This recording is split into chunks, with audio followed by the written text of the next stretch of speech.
Assalamualaikum warahmatullahi wabarakatuh. Perkenalkan, nama saya Vira Ayu Ningrum dengan NIM 202033002 dari kelas 4A PGSD. Di sini saya akan membuat video vlog yang kedua, yang dimana saya akan mereview materi tentang tujuan, fungsi, peranan, sumber, dan media pembelajaran. Pembahasan pertama, konsep dasar sumber belajar.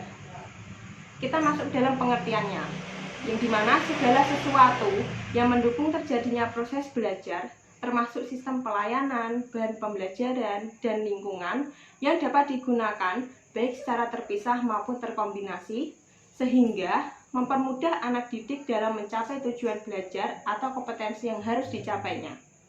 Pengertian kedua, yaitu segala sesuatu yang secara fungsional dapat dimanfaatkan dan digunakan untuk menunjang, memelihara, dan memperkaya proses pembelajaran.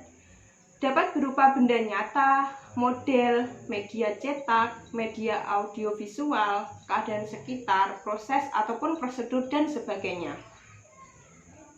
Pembahasan yang kedua yaitu tentang fungsi sumber belajar. Fungsi utama yaitu untuk memperbaiki, memelihara, dan meningkatkan kualitas pembelajaran yang sedang dilaksanakan.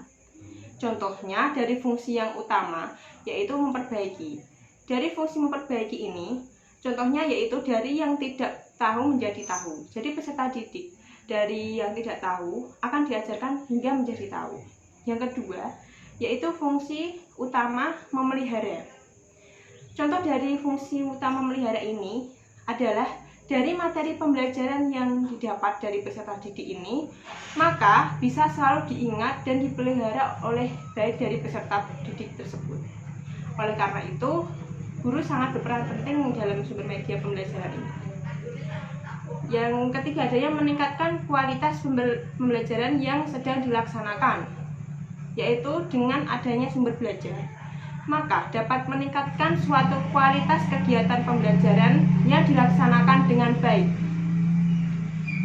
Adapun fungsi sumber belajar yang lain, yaitu dengan meningkatkan produktivitas pembelajaran, lebih memantapkan pembelajaran, memberikan kemungkinan pembelajaran yang sifatnya lebih individual.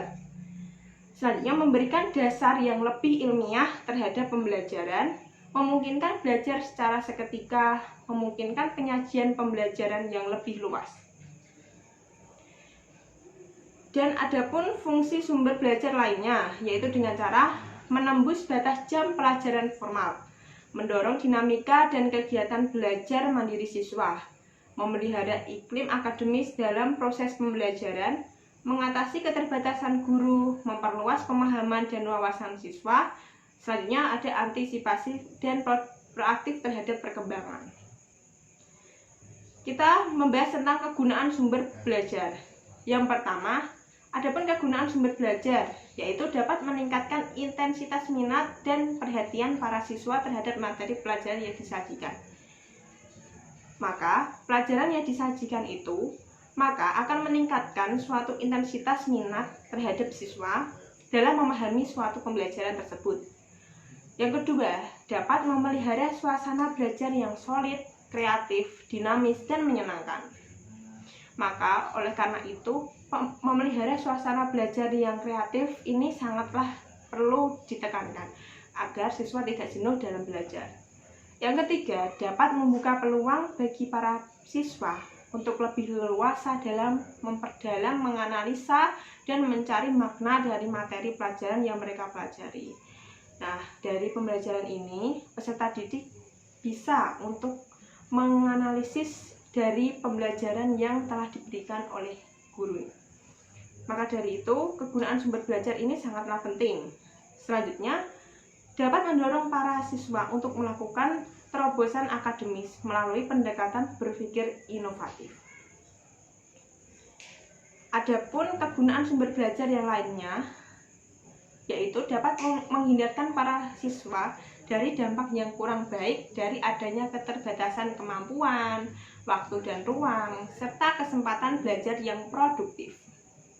Selanjutnya, dapat menggantikan posisi dan kehadiran guru manakala berhalangan. Maka siswa ini sangatlah penting jika adapun guru tidak hadir untuk suatu pembelajaran, maka proaktif dari siswa sangatlah perlu untuk dikembangkan. Yaitu yang selanjutnya dapat terpeliharanya nuansa akademis dan proses pembelajaran yang berkualitas di sekolah. Karena nuansa akademis ini sangat berpengaruh terhadap kualitas di sekolah. Selanjutnya kita membahas tentang persamaan sumber belajar, sumber daya pembelajaran dengan media pembelajaran. Nah, adapun persamaan, ya yang pertama adanya digunakan untuk proses pembelajaran. Nah, ketiganya itu berkesinambungan, yaitu dengan cara proses pembelajaran ini sama atau sinkron. Yang kedua, ketiganya sama-sama untuk meningkatkan hasil pembelajaran. Nah, hasil pembelajaran ini dapat diukur dari sumber belajar, sumber daya pembelajaran, ataupun media pembelajaran. Selanjutnya, ketiganya sama-sama sarana dan fasilitasnya dapat dimanfaatkan untuk pembelajaran. Sumber belajar, sumber daya pembelajaran, media pembelajaran ini sangat perlu untuk dimanfaatkan untuk proses dalam pembelajaran di sekolah.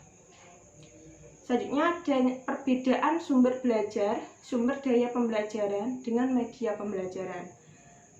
Sekarang berbanding terbalik, perbedaan antara sumber belajar dengan sumber daya dan media pembelajaran. Yang pertama kita membahas dengan adanya sumber belajar. Nah, sumber belajar ini merupakan segala sesuatu yang berhubungan dengan proses pembelajaran guna memperlancar proses belajar yang menciptakan kondisi belajar agar optimal guna untuk meningkatkan efektivitas dan efisiensi proses dalam pembelajaran. Maka sumber belajar ini sangatlah perlu karena untuk mengukur seberapa jauh pemahaman siswa tersebut. Contohnya adalah orang, yaitu guru yang menyampaikan materi pembelajaran. Jadi ada guru tersebut menyampaikan materi pembelajaran pada siswa. Nah, itu dinamakan sumber belajar. Selanjutnya ada segala sesuatu yang dapat dijadikan sumber belajar. Guru bisa mengambil sumber belajar dari manapun atau referensi manapun yang dapat digunakan dalam proses pembelajaran. Selanjutnya ada sumber daya pembelajaran. Sumber daya pembelajaran ini sendiri merupakan berbagai usaha yang dilakukan untuk dapat meningkatkan hasil dari proses pembelajaran. Contohnya, yaitu mengoptimalkan kinerja guru dengan mengadakan pelatihan atau penataran kepada guru. Jadi guru perlu adanya pelatihan agar dalam proses pembelajaran ini dapat berjalan dengan baik. Adanya media pembelajaran.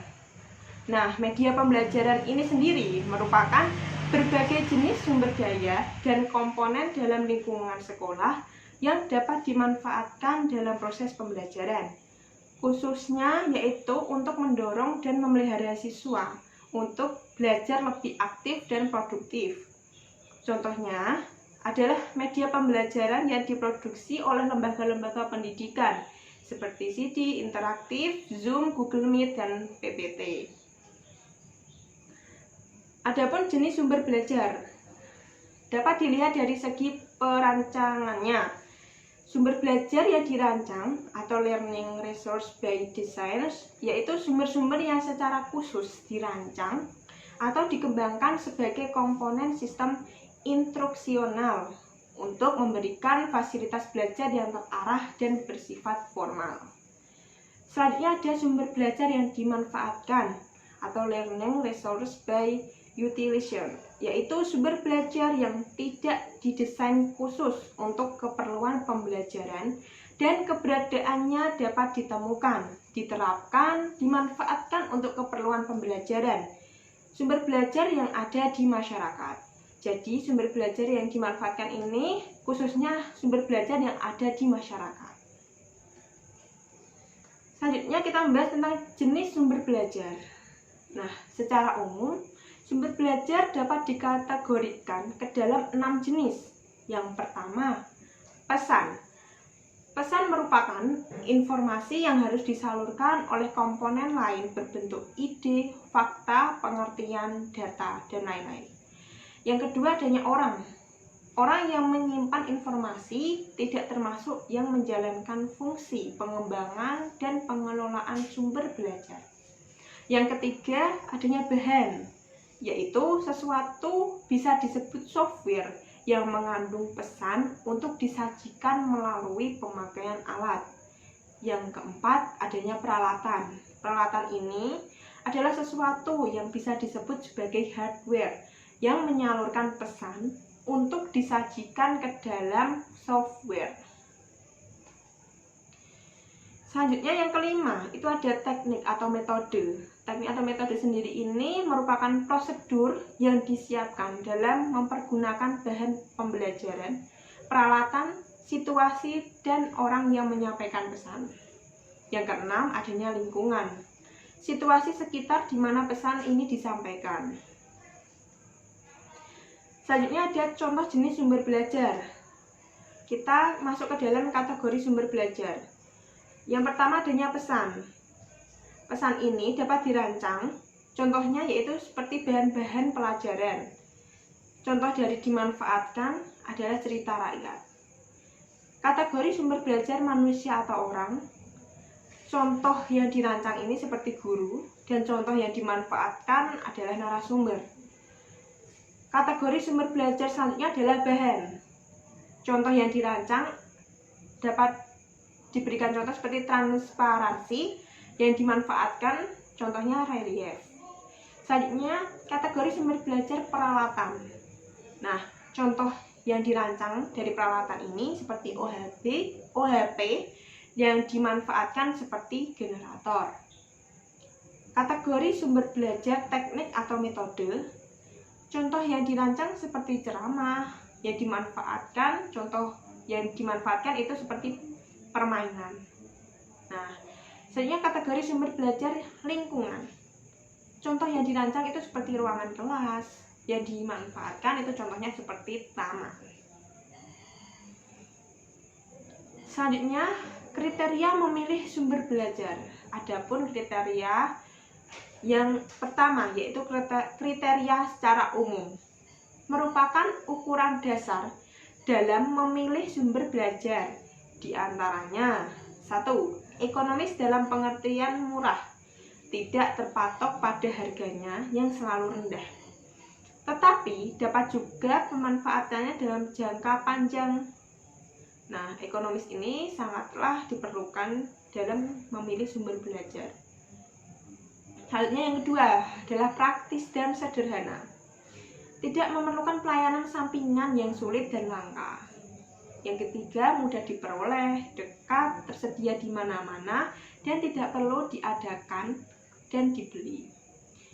Selanjutnya fleksibel, yaitu dapat dimanfaatkan untuk berbagai tujuan, instruksional dan tidak dipengaruhi oleh faktor dari luar. Selanjutnya komponen-komponennya sesuai dengan tujuan. Hal ini untuk menghindari hal-hal yang ada di luar kemampuan dari guru tersebut. Selanjutnya ada kriteria berdasarkan tujuan. Nah, beberapa kriteria memilih sumber belajar berdasarkan tujuan ini diantaranya adalah yang pertama, memotivasi. Memotivasi ini bertujuan membangkitkan minat, mendorong partisipasi, merangsang pertanyaan-pertanyaan, memperjelas masalah, dan sebagainya. Yang kedua, adanya pengajaran. Nah, untuk mendukung kegiatan belajar mengajar ini diperlukan adanya kriteria, yaitu pengajaran. Selanjutnya ada kriteria berdasarkan tujuan. Selanjutnya penelitian. Penelitian ini sendiri merupakan bentuk yang dapat diobservasi, dianalisis, dicatat secara teliti, dan sebagainya. Selanjutnya adanya pemecahan dalam masalah. Presentasi ditekankan sumber sebagai alat, metode, atau strategi penyampaian pesan. Jadi untuk menyampaikan pesan itu bisa melalui presentasi ataupun memaparkan materi dari presentasi tersebut. Selanjutnya kita membahas tentang strategi merancang sumber belajar. Nah, bagaimana sih strategi merancang sumber belajar itu? Yang pertama, dengan mengidentifikasi karakteristik sumber belajar yang akan digunakan. Jadi kita identifikasi terlebih dahulu karakteristik sumber belajar mana yang kita akan gunakan. Nah, sebelum menggunakan sumber belajar, maka harus mengidentifikasi terlebih dahulu karakteristik yang akan digunakan nanti dalam pembelajaran itu seperti apa. Selanjutnya ada sumber belajar yang digunakan disesuaikan dengan tujuan pembelajaran. Nah, sumber belajar ini harus sesuai dengan KADI atau KI agar dalam melakukan pembelajaran sesuai dengan tujuan dari sumber belajar tersebut. Jadi kompetensi dasar dan kompetensi inti ini harus sinkron agar untuk memperoleh tujuan dari sumber belajar tersebut. Selanjutnya ada sumber belajar yang digunakan disesuaikan dengan kemampuan guru. Karena kemampuan guru itu adalah hal yang paling utama. Karena dengan kemampuan gurulah maka pembelajaran dapat berjalan dengan nyaman. Selanjutnya ada sumber belajar yang digunakan disesuaikan dengan kebutuhan siswa. Nah, kebutuhan siswa ini harus diperhatikan dalam melakukan sebuah pembelajaran. Selanjutnya kita membahas tentang model penggunaan sumber belajar. Yang pertama, guru secara penuh atau total teaching. Guru harus memposisikan sumber belajar tersebut digunakan dari awal sampai akhir pembelajaran. Posisi guru hanya sebagai fasilitator dalam pembelajaran. Jadi posisi guru ini hanya sebagai fasilitator dalam pembelajaran. Yang kedua ada sumber-sumber utama atau major resources. Guru harus memposisikan sumber belajar tersebut digunakan sebagai sumber utama dalam pembelajaran. Posisi guru hanya memperjelas dari sumber-sumber belajar yang digunakan. Jadi jika tugas posisi guru hanya memperjelas dari sumber-sumber belajar yang digunakan, itu disebut sumber-sumber utama. Nah, selanjutnya ada pelengkap atau suplemen view. Guru harus memposisikan sumber belajar itu sebagai pelengkap saja dalam pembelajaran. Posisi guru lebih banyak sebagai sumber informasi.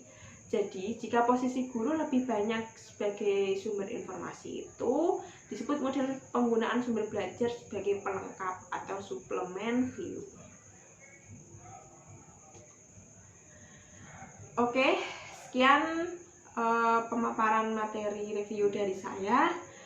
Apabila ada kesalahan dalam bertutur kata, saya mohon maaf. Terima kasih. Wassalamualaikum warahmatullahi wabarakatuh.